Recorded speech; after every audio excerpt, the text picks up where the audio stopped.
Good morning. Today's Wyatt's walk comes from outside the Mineral Water Hospital, the MIN as we all know it, in Upper Borough Walls. Now, I was due to be expressing my opinion about the planning proposal to turn it into a 164-bed hotel on BBC Radio Somerset this morning. They phoned me to ask if I would talk to them, but the thing is, nobody came through this morning to say here we go or thank you. But no, I used to anchor the breakfast show on BBC Radio Bristol, and I thought the BBC had more manners than that. Anyway, that's something I can take up with them. I will comment upon yesterday's planning meeting. Technically a bit of a shambles. Two important matters to discuss: giving permission to a multi-million-pound refurbishment and strengthening of Cleveland Bridge, and giving planning permission for the old MIN to be turned into an hotel.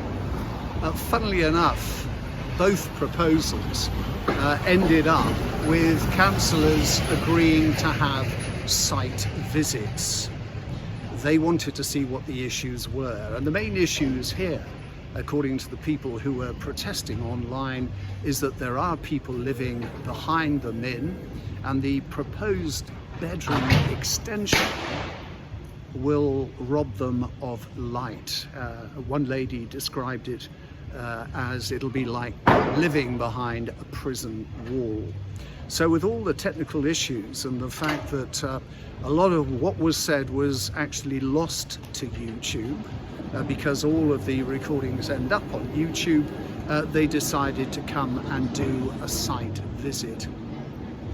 Now, I can see the issues involved here, and I can see why people who live behind the old hospital are not too happy about losing light. But at the same time, it has to be argued that the only way to save buildings like this one is to make them financially viable. Now, this is another issue in Bath.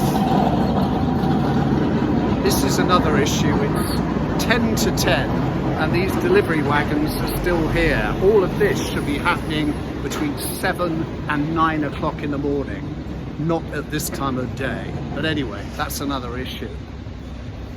Yeah, what I'm saying is, maybe they can adjust the extension again to make it easier on the people who live here. But, you know, although there are many people saying, oh, this would make a wonderful museum, the fashion museum could move here, that is not financially, economically viable. It's just not going to happen. This has to be redeveloped in a commercial way. It's the only way to save the building.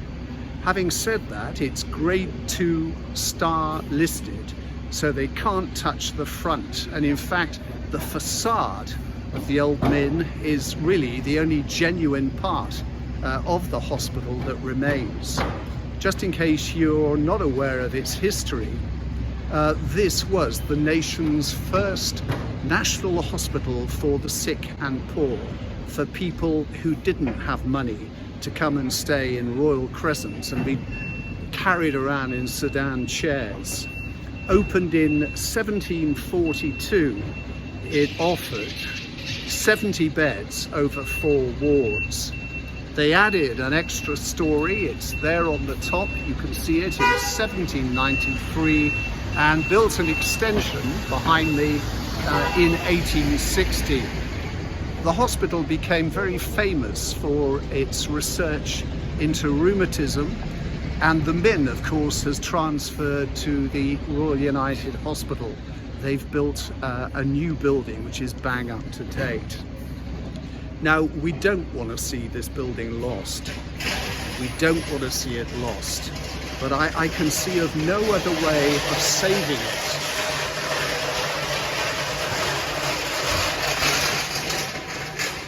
How does it go? Listen to the sound of the city.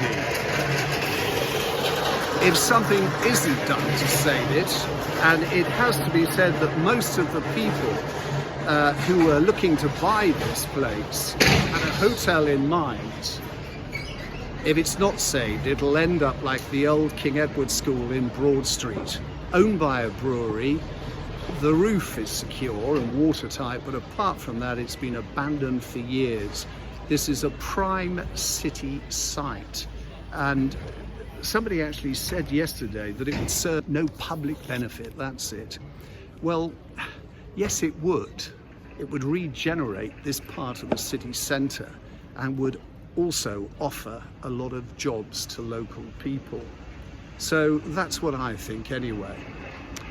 Cleveland Bridge, well, again, the councillors are going to go and have a look before they make a decision. What I find very strange is that the councillors, the members of the planning committee, would have received their papers for yesterday's meeting quite some time ago, and there was nothing stopping any of them coming into town and having a look at these two sites for themselves. That's what I think. My friend Julie Stone, who's one of those wonderful health workers, wanted me to remind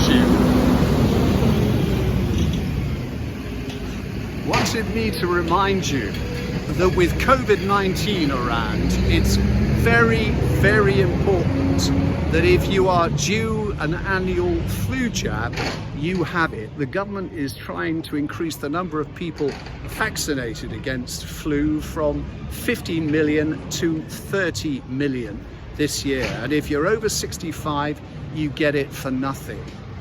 It's a further complication to COVID-19. So if you are due to be vaccinated, make inquiries, see when the vaccine is going to be offered, and make sure your name is down on the list. There we are, Julie, I've passed that on. I forgive the noise, but it is a working city, and as I said, there are still lots of lorries unloading at 5 to 10. If this was London, they'd do it at midnight, but be that as it may, as I said, it's another issue. Oh, I must just show you. Behind me on Milsom Street, I don't know whether you can see it, they've hung a banner across the street. So for visitors, if they didn't know they were in Milsom Street, they certainly will if they look up. I'll see you tomorrow.